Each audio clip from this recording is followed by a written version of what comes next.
Assalamualaikum warahmatullahi wabarakatuh. Perkenalkan, nama saya Mega Oktaviani, nomor pokok mahasiswa 1018000000108, mahasiswa semester 6, Program Studi Pendidikan Profesi Bidan, Departemen Kebidanan, Sekolah Tinggi Ilmu Kesehatan Indonesia Maju. Di sini saya akan menjelaskan tentang tanaman herbal yang bisa digunakan untuk pengobatan. Baik, untuk tanaman herbal yang pertama di sini ada kunyit. Cukup banyak manfaat tanaman obat satu ini, antara lain yaitu menghilangkan bau badan, membunuh virus, menurunkan tekanan darah yang tinggi, menyembuhkan radang gusi, membantu mengembalikan siklus menstruasi, mengurangi rasa gatal, dan meredakan demam. Caranya yaitu mengkonsumsi kunyit yang telah dihaluskan, lalu direbus dengan air untuk merasakan manfaat yang maksimal. Selanjutnya, tanaman herbal yang kedua yaitu kencur. Manfaat dari rempah tanaman herbal ini ternyata banyak sekali. Beberapa di antaranya ialah untuk sakit kepala, masuk angin, batuk dan flu, sakit perut karena mulas dan diare. Lalu untuk keseleo, caranya dengan mengkompres kencur tumbuk. Selanjutnya, membersihkan darah kotor, dan yang terakhir untuk mencegah batu ginjal. Untuk tanaman herbal yang ketiga yaitu mengkudu. Cukup banyak daftar penyakit yang dapat diobati dengan mengkonsumsi mengkudu maupun ekstrak buahnya. Beberapa resiko penyakit yang dapat disembuhkan oleh tanaman herbal ini.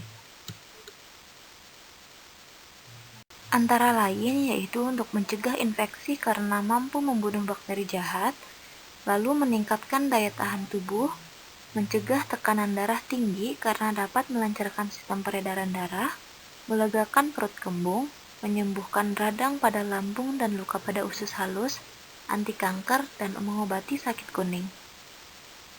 Tanaman herbal yang keempat yaitu jintan hitam. Manfaat dari tanaman herbal jintan hitam ini antara lain adalah pereda nyeri atau analgesik, antibakteri, radang, mah, hipertensi, bakteri, virus, dan jamur. Lalu untuk menangkal gangguan imun, obat diabetes, kanker usus besar, anomali pada saluran pencernaan, alergi, dan juga asma. Tanaman herbal yang kelima di sini ada kapulaga. Tanaman rempah kapulaga sering dimanfaatkan sebagai bumbu masak untuk makanan Timur Tengah. Tak hanya itu, ternyata manfaatnya buah, batang, hingga akar dari tanaman ini juga bisa dimanfaatkan sebagai tanaman herbal untuk membuat obat herbal keluarga yang alami. Nah, kapulaga disebut-sebut memiliki manfaat diuretik yaitu untuk melancarkan keluarnya air seni hingga baik untuk kesehatan ginjal.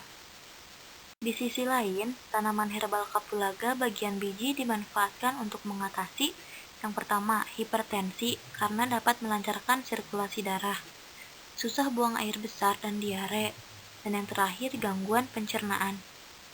Tanaman herbal yang keenam yaitu jambu biji. Nah, selain punya rasa yang enak dan aroma yang manis, ternyata jambu biji juga termasuk sebagai tanaman herbal untuk obat alami sebagai berikut ini. Yang pertama, kerusakan organ akibat radikal bebas. Yang kedua, melindungi organ jantung dan mencegah penyakit jantung. Yang ketiga, menekan tensi. Yang keempat, membantu menurunkan kolesterol. Dan yang kelima, menaikkan kolesterol HDL yang baik.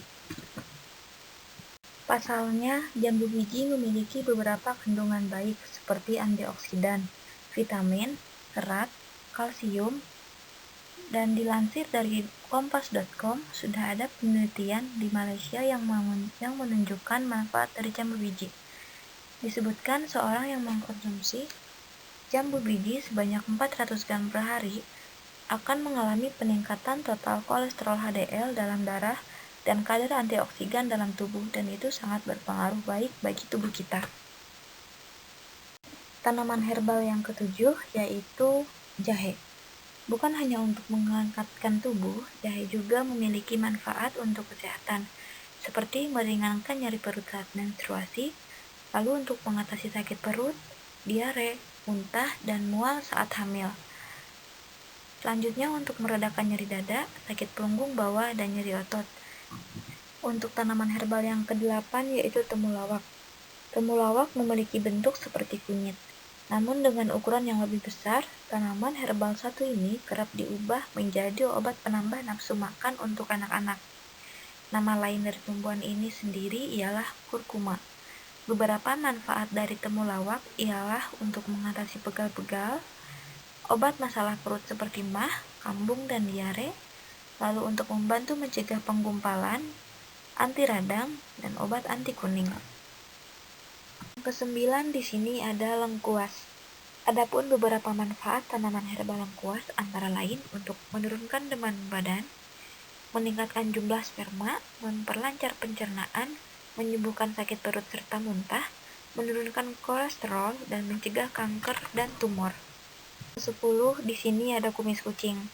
Kumis kucing yang tumbuh di Indonesia memiliki kekasan zat aktif seperti ortosipon, sinensetin, lipopilik, flavonoid, ortosipol, dan rosmarinic acid. Tanaman herbal ini memiliki manfaat yang baik untuk kesehatan. Di antaranya yang pertama untuk mengobati penyakit-penyakit yang berhubungan dengan organ ginjal, dan yang kedua untuk menyembuhkan diabetes, hipertensi, dan asam urat. Ke-11 di sini ada kemuning. Belum banyak yang tahu bahwa bunga cantik ini ternyata memiliki kandungan 60 senyawa minyak atsiri. Tidak hanya itu, di dalam kemuning pun terkandung kumarin, flavonoid, alkaloid, indo, dan tanin, saponin, dan galikosida jantung. Ekstrak dari tanaman herbal ini berfungsi untuk menurunkan jumlah glukosa di dalam darah. 12 di sini ada seledri. Seledri ternyata merupakan tanaman herbal yang baik untuk kesehatan. Daun dari tanaman ini biasa disulap menjadi obat alami untuk menyembuhkan penyakit seperti rematik dan masalah sendi, menurunkan tekanan darah, diabetes, asma, dan mata kering. 13 di sini ada daun kelor. Nah, tanaman daun bernama Latin Moringa oleifera ini pun disebut-sebut mampu menangkal virus corona.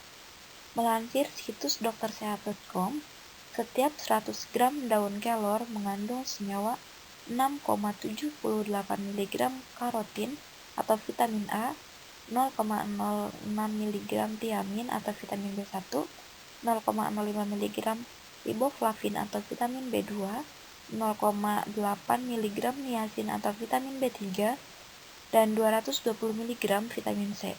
Di sisi lain, daun kelor pun mengandung protein, lemak, hingga serat yang baik untuk tubuh jika dikonsumsi dengan pas. Tak heran ya, daun ini bisa membuat tubuh menjadi sehat. Tanaman herbal yang ke-14 selanjutnya ada belimbing. Buah yang kaya dengan kandungan air dan vitamin C ini kerap dijadikan rujak ataupun jus.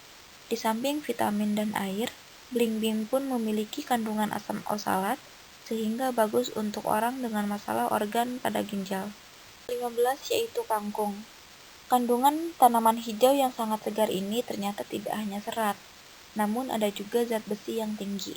Manfaat pengobatan dari sayur yang merupakan tanaman herbal ini antara lain untuk mengatasi cacar air, migrain dan sakit kepala, lemah syaraf, sakit gigi dan sariawan, wasit dan sembelit, yang terakhir insomnia.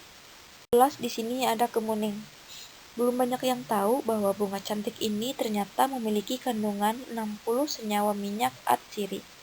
Tidak hanya itu, di dalam kemuning pun terkandung kumarin, flavonoid, alkaloid, indo, dan tanin, saponin, dan galikosida jantung. Ekstrak dari tanaman herbal ini berfungsi untuk menurunkan jumlah glukosa di dalam darah. 11 di sini ada seledri. Seledri ternyata merupakan tanaman herbal yang baik untuk kesehatan. Daun dari tanaman ini biasa disulap menjadi obat alami untuk menyembuhkan penyakit seperti rematik dan masalah sendi, menurunkan tekanan darah, diabetes, asma, dan mata kering.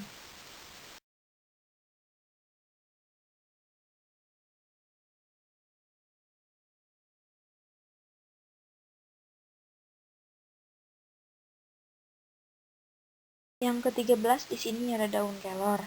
Nah, tanaman daun bernama Latin Moringa oleifera ini pun disebut-sebut mampu menangkal virus corona. Melansir situs doktersehat.com, Setiap 100 gram daun kelor mengandung senyawa 6,78 mg karotin atau vitamin A, 0,06 mg tiamin atau vitamin B1, 0,05 mg riboflavin atau vitamin B2, 0,8 mg niacin atau vitamin B3, dan 220 mg vitamin C. Di sisi lain, daun kelor pun mengandung. Selanjutnya, untuk tanaman herbal yang terakhir yaitu jeruk nipis. Jeruk yang kaya dengan vitamin C ini bisa dimanfaatkan sebagai campuran sambal hingga minum teh. Tanaman herbal rumahan ini dapat terhindar dari berbagai penyakit seperti batu ginjal, vertigo, radang tenggorokan, batuk, tekanan darah tinggi, amandel, ambeien, difteri, dan panu. Baiklah, itu tadi macam-macam tanaman herbal yang bisa digunakan untuk pengobatan tradisional. Namun, tetap kita harus memperhatikan kebersihan dan cara pengolahan sehingga bisa menjadi alat untuk pengobatan kita secara sederhana dan alami. Baiklah, saya akhiri video kali ini. Semoga bermanfaat. Mohon maaf bila ada kekurangan. Saya akhiri. Wassalamualaikum warahmatullahi wabarakatuh. Terima kasih.